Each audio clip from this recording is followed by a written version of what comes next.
G'day guys and welcome back to another video on the channel.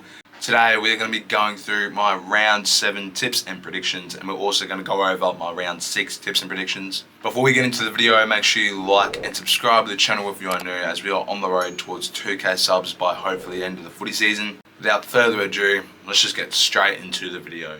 Starting off by going over my round 6 tips and predictions. We got a total score of 6 out of 9 tips correct. Starting off that Thursday, we tipped Brisbane Lions to get the job done by 8 points. It went the opposite way. Collingwood got the job done by 52 points, and I was 60 points off. Moving to the doubleheader Friday night games. Starting off 1:20 p.m. at a Marvel, North versus CARLTON. I tipped CARLTON, and CARLTON got the job done very, very comfortably by 72 points. Then at Optus Stadium at that night, West Coast taking on Essendon. West Coast were in front for majority of the game, and then Essendon just took over in that fourth quarter, getting the job done by 2 points. Then on the Saturday games, we got one of these 3 tips correct. The Melbourne versus Fremantle game, we tipped Fremantle. Fremantle ended up losing by 10. Adelaide GWS at the Adelaide Oval, very, very low scoring affair, but Adelaide got the job done and I tipped Adelaide. And the Friday and the Saturday night game, Richmond versus Gold Coast, we tipped Gold Coast and Richmond got the job done by 11. Moving on to the Sunday, Sydney versus Port Adelaide. We tipped Port Adelaide to win, and that was correct. And then that night at Marvel Stadium, Western Bulldogs taking on St Kilda. Western Bulldogs got the job done, and St Kilda went home with a very, very sad Easter. And then the Easter Monday Classic, Geelong versus HAWTHORN, very, very good game. And Geelong got the job done in the end, and that's who I tipped. So that's my 6 out of 9 in round 6. Let's just get straight into round 7. Alright, so the first game in round 7, obviously the Anzac Day Eve game, Thursday, April 24th at 7:30 p.m. Eastern Standard Time, Melbourne versus Richmond. Melbourne are currently 1-5 with their record, and they put lots of pressure on Fremantle last game, which caused them to get a very surprising victory over them. Always finding ways to get the ball out of the congestion, always trying to get into the contest and getting the ball out of it. The Demons got a very, very, in my opinion, easy couple of games in the next 2 weeks. They've got Richmond, which who knows if it will be easy or hard. Richmond are definitely playing a good brand of footy. And then they got West Coast in round 8, which let's just be honest. They're going to flog West Coast, let's be real. Richmond are 2-4 now, getting their second win of the season in round 6. I wasn't even thinking they were going to even get a win. They definitely had upset of the round, getting the job done over a 5-0 Gold Coast outfit. Taranto and Hopper were the top performance in that midfield, with getting 62 combined disposals each for them. Vlosten in the back line had 15 intercept possessions. Noah Bolter, who played his first game back after being involved in a fight in New South Wales, he has been sentenced in New South Wales courts and has been handed a curfew of 10 p.m. to 6 a.m. for 3 months, meaning he will not be able to play night games. Now, looking at how both of these teams played in obviously last round, my opinion, Richmond had the better end of it, but it's going to be a close game no matter what. Melbourne is still a very, very good side. Petrarch is obviously an absolute gun. Gawn definitely played a very, very good second half against Fremantle, where he definitely put his leadership up on stake and putting the team on his back. He showed very, very good work around the contest, just getting it out of congestion and with a strong intercepting presence through that midfield. And obviously the D's just dominated the contest out there, always outnumbering them. And they used the quick handballs to just get the ball out of congestion and just generate a deadly attack on goal. So looking at those little statistics, going through that preview, we're going to go Melbourne to get the job done here, and we'll go Melbourne by 16. It's going to be a good Anzac Day Eve, hopefully. Now moving on to the Friday games, Anzac Day. It's big Anzac Day. We've got 2 games ahead of us here. First up, obviously the classic, Collingwood Essendon. Collingwood are currently 5-1 and have surged to the top of the ladder after 5 consecutive victories against teams that are definitely probably going to make finals at the end of the year.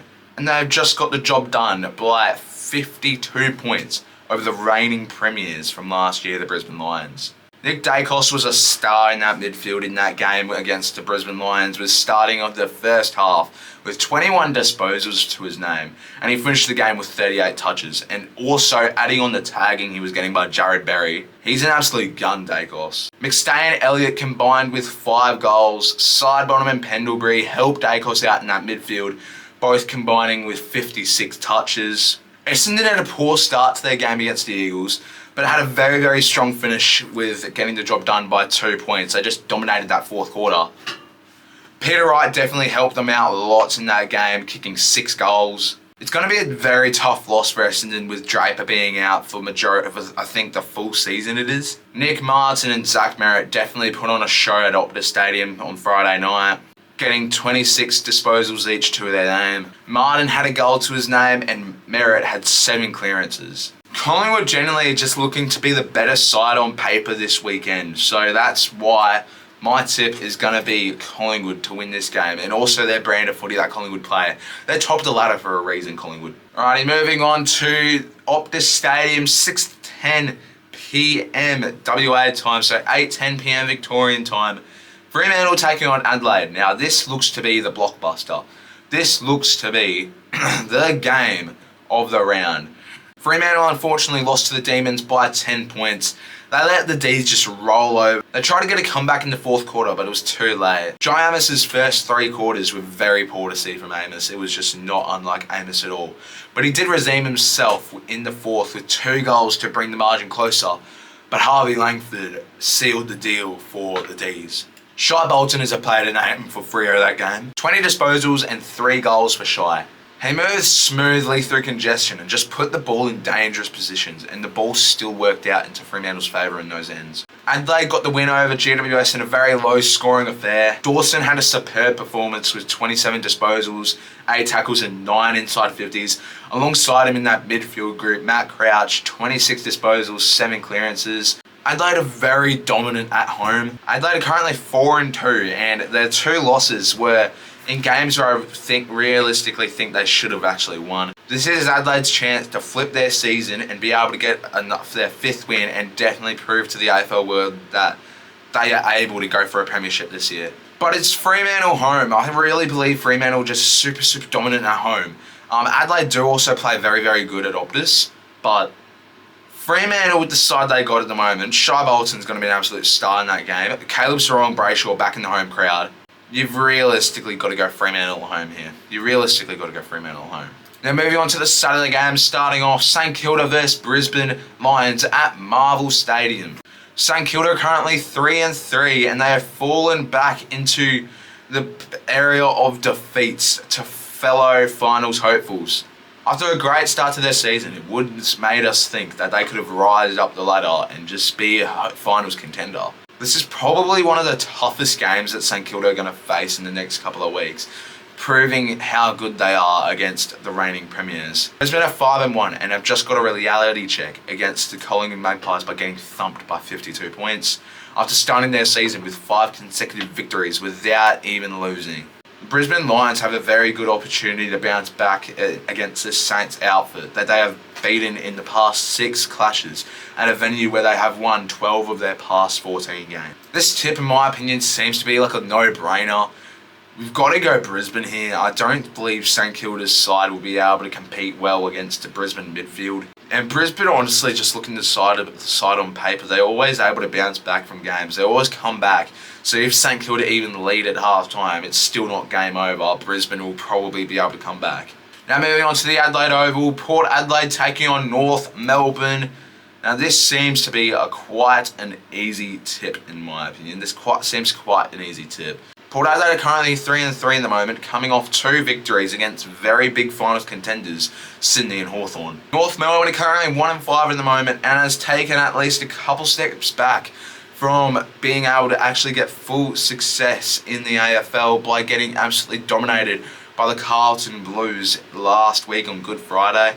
Looking at how these teams played obviously in the last couple of rounds, it's quite a no-brainer to pick who I believe is going to probably win here. Luke Parker has had absolutely an outstanding season so far at North Melbourne. The strength of the stoppages and wealth of experience at the club is crucial to taking them to the next level for North Melbourne.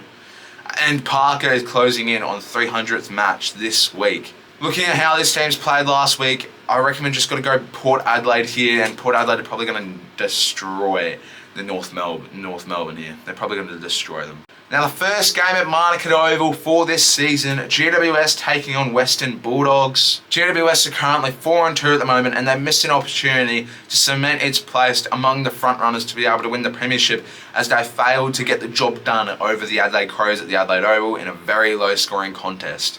Giants play their first game away from home this weekend at Manuka Oval. The past 4 games GWS have played at Manuka Oval, they have won all 4 of those games. Western Bulldogs currently 3-3 at the moment, and could hardly have been more impressive, as they brushed aside St Kilda for a very big percentage boost with that win over St Kilda last week. The Dogs still need to show that they have very, very good consistency by getting the job done over GWS this weekend. In GWS vs Western Bulldogs' last 8 matches, Western Bulldogs have won 7 of those last 8. Obviously, this is GWS's home away from home, and they're building a fortress at Manuka Oval at the moment. It seems quite a no-brainer that you kind of have to tip GWS in this situation. So we're going to go GWS to get the job done in this game. Now moving on to the last Sunday games, starting off Gold Coast taking on Sydney at People's First. Gold Coast are currently 4-1 at the moment, and they missed an opportunity to continue their winning streak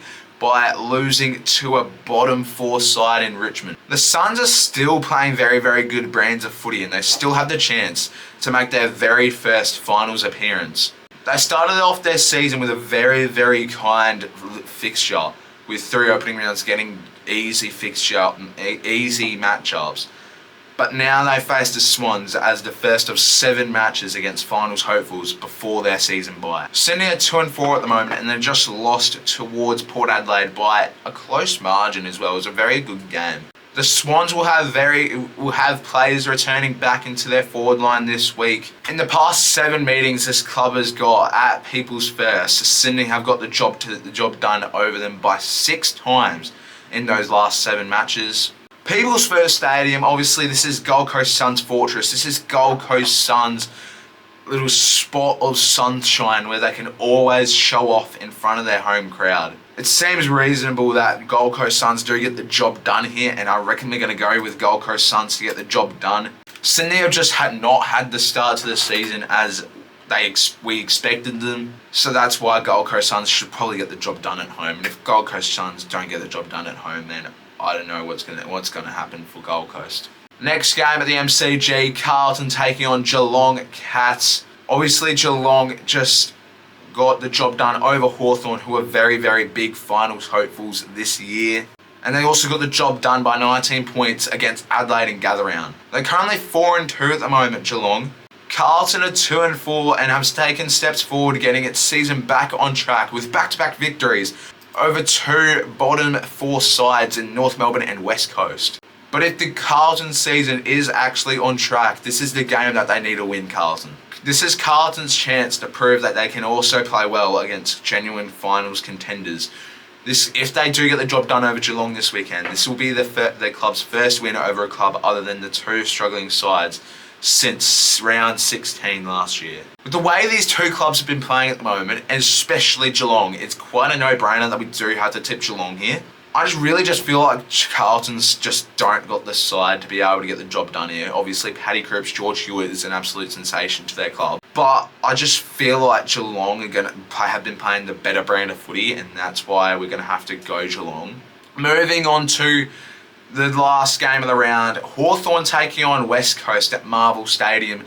Obviously, Tom Barrass playing against his old club. Hawthorn are currently 4-2 and have been handed a reality check with back-to-back defeats against 2 very, very big sides in Geelong and also Port Adelaide. The Hawks can easily probably get their chance to be able to get back into their top 4 chase as they take on West Coast Eagles, who have not won a game this year. And the next 3 weeks as well, they're going to be playing against sides that are currently sitting in the bottom 4. West Coast are 0-6, as I mentioned earlier, with a very, very gut-wrenching close to kick-starting its season before falling 2 points short to Essendon last week. the Eagles can surely at least carry some momentum into their chasing their first win against the season against Hawthorn outfit that has been building an off-field rivalry after drawing away key forward defender Tom Barrass last year, and obviously Hawthorn also trying to make plays for Oscar Allen in recent weeks.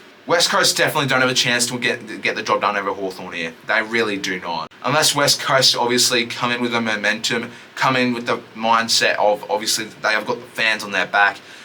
As Matt Flynn said in the press conference that he did, I think it was yesterday, obviously with the amount of loudness in the stadium last week, they know that they've got a crowd behind them. And obviously open training, I think it was yesterday, they've got the fans right behind them. So they really want to start getting the job done over here. And this is the game where they can prove to their fans that they are the side. They are a good side. This is the game where they can prove it. But we're still going to go Hawthorn to absolutely destroy West Coast. It's a really no-brainer. The sports bet odds are legit $1.04 to $11.50. It's quite a no-brainer who to tip here. Alrighty, thank you guys for watching this video. Make sure you like and subscribe to the channel if you're new, and I'll see you guys in the next video. Peace out.